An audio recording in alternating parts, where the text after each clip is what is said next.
Hello friends, Steve Stockton here with you. Welcome to our latest video. In this video, we're going to look into the possibility of a lost civilization underneath the Grand Canyon. Join us. Now, in the state of Arizona, there's one of the most amazing natural wonders that exists on our planet. It's called the Grand Canyon. And if you've never seen it, it is absolutely massive. Standing at 277 miles long and up to 18 miles wide in places. The Grand Canyon has been carved over 100 million years by the Colorado River and is considered to be a major natural phenomenon, quite unlike anything we've ever seen. Besides being majestic to behold and a very much visited tourist attraction, been there myself several times, the Grand Canyon also holds much deeper mysteries. Mysteries that many of its visitors have no idea about. Many strange and unique oddities, to say the least, are alleged to be in, near, around, and even buried inside this beautiful Arizona landmark.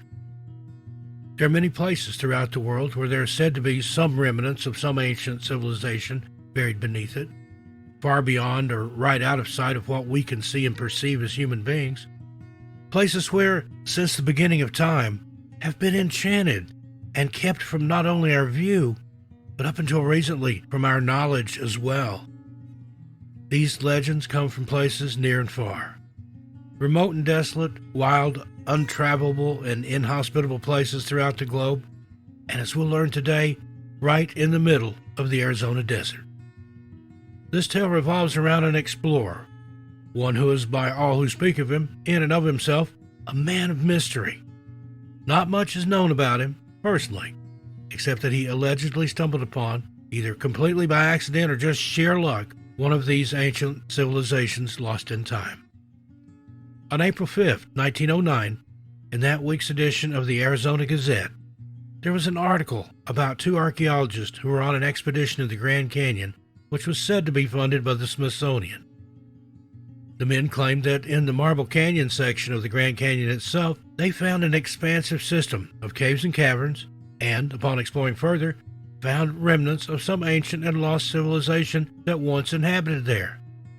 The Smithsonian's Department of Anthropology was said to have funded the expedition, and the men stated that, upon descending approximately 1,500 feet down into the bowels of the canyon and a wall of pure cliff, they came to a very remote and seemingly untouched area.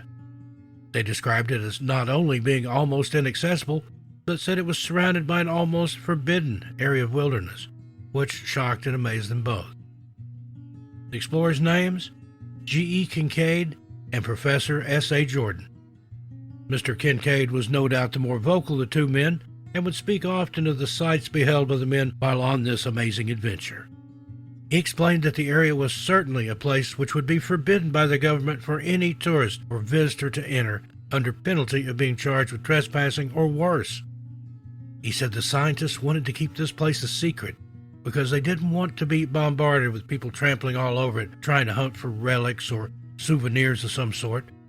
And also there was more than a little fear of, if the exact location would be disclosed, the place itself would become an attraction all its own, and therefore the artifacts and possibly even the history will be damaged and spoiled forever, trampled on by a bunch of amateur explorers all trying to get their piece of the place in the name of money over posterity, lost in the mists of time.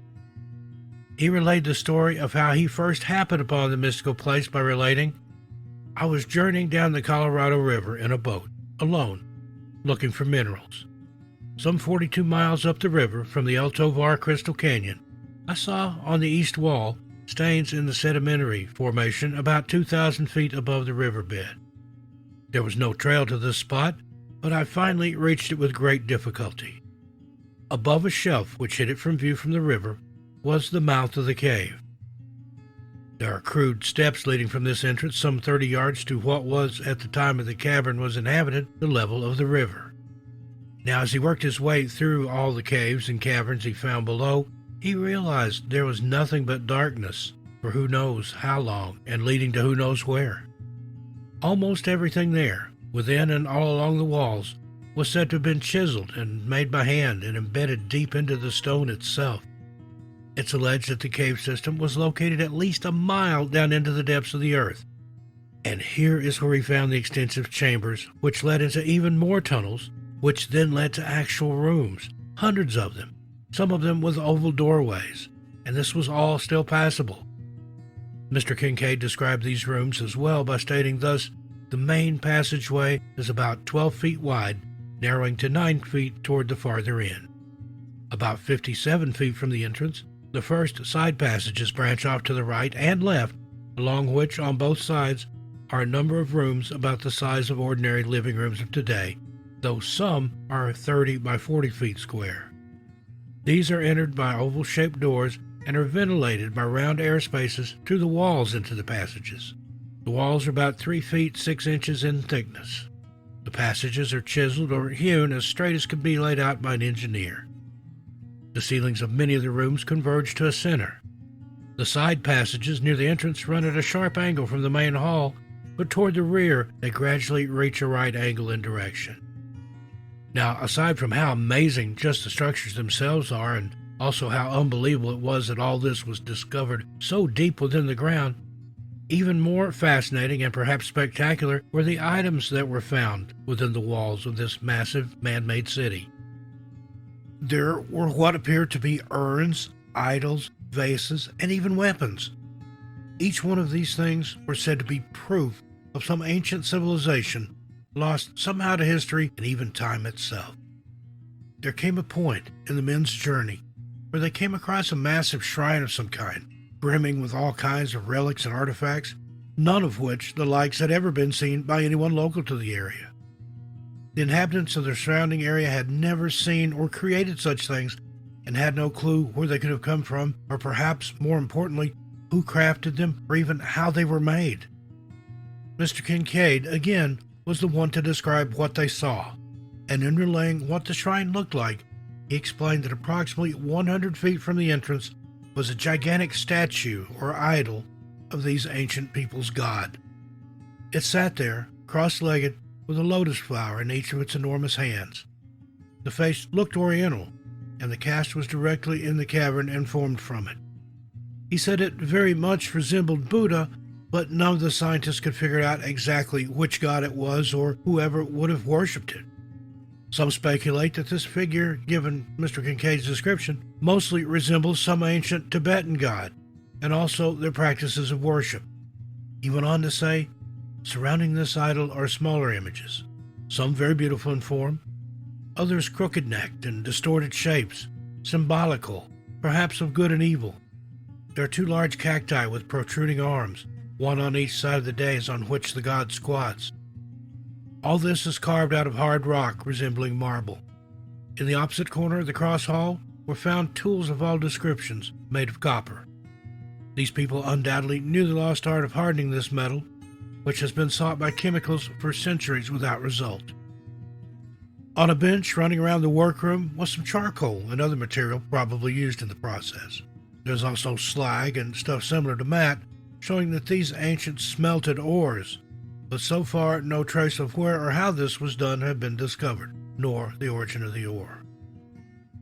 Now, there were many other rooms found, hundreds of them, and in each one there was something almost more spectacular and unbelievable than the next. There were passageways that led to what looked like granaries. Seeds of all kinds were discovered, and this was another hint, according to Kincaid, of some sort of Oriental connection. They were almost exactly the same as those that were found in their own ancient temples, but again, there could be no final point of origin for any of these things, and no final explanations that could be based on facts or evidence found anywhere else. Everything that they were discovering was totally brand new for this region and for this place on the planet, right down to the unknown Buddha-like god. The granaries were believed to be made from very hard cement. There was a metal discovered in one of the caverns that could only be described as resembling platinum, as no scientist at the time could figure out exactly what it was. It was some sort of completely unknown metal. All over the floor of the caverns was cat's eye stone, which is a yellow stone that holds no real financial value. However, each of the stones was said to be engraved with a Malay-type head. The explorers and scientists thought they'd seen it all, but we're yet to even have discovered the most mysterious and strange things in and about these caverns and halls. Mysterious and unidentifiable hieroglyphs were etched in stone everywhere. It appeared on the urns and was carved into stone tablets, but nobody could decipher not only what it meant, but there wasn't any semblance of what all this meant. An extremely macabre and admittedly enchanting discovery was also made down in the darkness and crypt-like halls. It was some sort of tomb or burial vault. It contained rows and rows of actual mummies, each one left in its own separate and perhaps private hand-carved shelf. By the heads of the deceased, there were broken swords and pieces of copper cups. Not only some of the mummies were covered in clay, all of them were carefully wrapped in some sort of bark fabric. On the lower shelves, there were much less decorative and considerably more crude cups, urns, and other hand-carved items. The higher up on the shelves meant the more fine and decorative the design was on these items. Upon further examination of the mummies, it was found that there were no females or children, and only the men, it seemed, were left there and honored in this way. Mr. Kincaid made the assumption that perhaps this meant they had stumbled upon a sort of warrior's barracks. There were some parts of this underground masterpiece that were considered not only scary but dangerous, and Kincaid even alluded that there was an overwhelming sense, had by all who went near it, of dread and/or impending doom. He described it like this: "There is one chamber of the passageway to which is not ventilated, and when we approached it, a deadly, snaky smell struck us. Our light would not penetrate the gloom. Until stronger ones are available, we will not know what the chamber contains. Some say, indeed, snakes, but others boo-hoo this idea and think it may contain a deadly gas or some sort of chemicals used by the ancients. No sounds are heard, but it smells snaky just the same. The whole underground installation gives one the shaky nerves, the creeps. The gloom is like a weight on one's shoulders, and our flashlights and candles only seem to make the darkness around it grow blacker. Imagination can revel in conjectures and ungodly daydreams back through the ages that have elapsed till the mind reels dizzily in space." So, what could have possibly been the reason for building what seems to be an almost complete civilization, possibly related to some sort of Tibetan religious practices, deep within the bowels of the United States' most beloved tourist attraction? There were quarters to sleep and others to eat, complete with a vast array of cooking utensils and crockery. Mr. Kincaid even speculated that, in its entirety, this underground city of sorts had not only enough space, but the facilities, too, to comfortably house approximately 50,000 people. Of course, this is only one man's estimation, but even so, it has to make one wonder. Is it possible there were people native to this particular region who inhabited the land long before life as we know it grew up around it? Possibly even before most of the canyon was formed?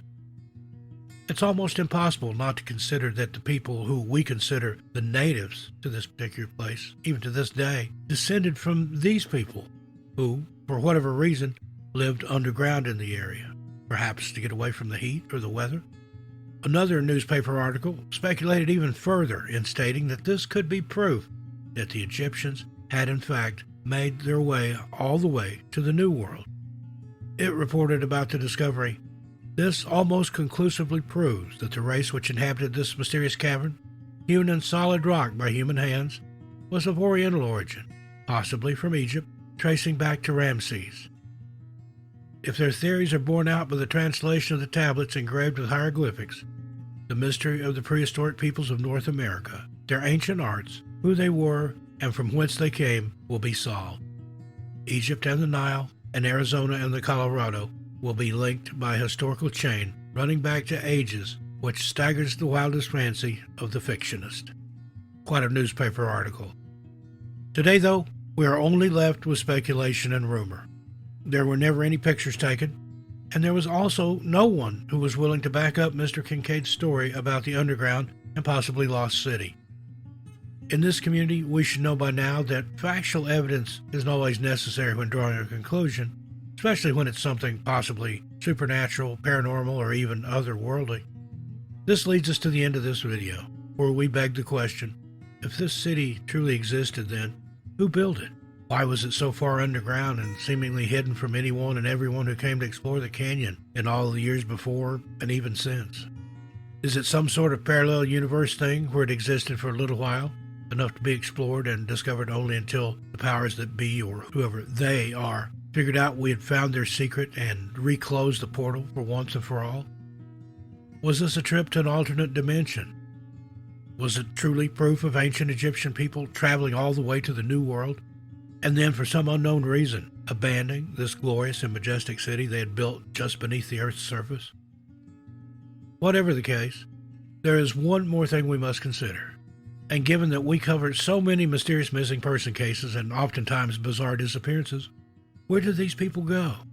They clearly left behind their warriors and even an idol to their god, laboriously made by bare hands with almost no real tools and definitely no technology to help.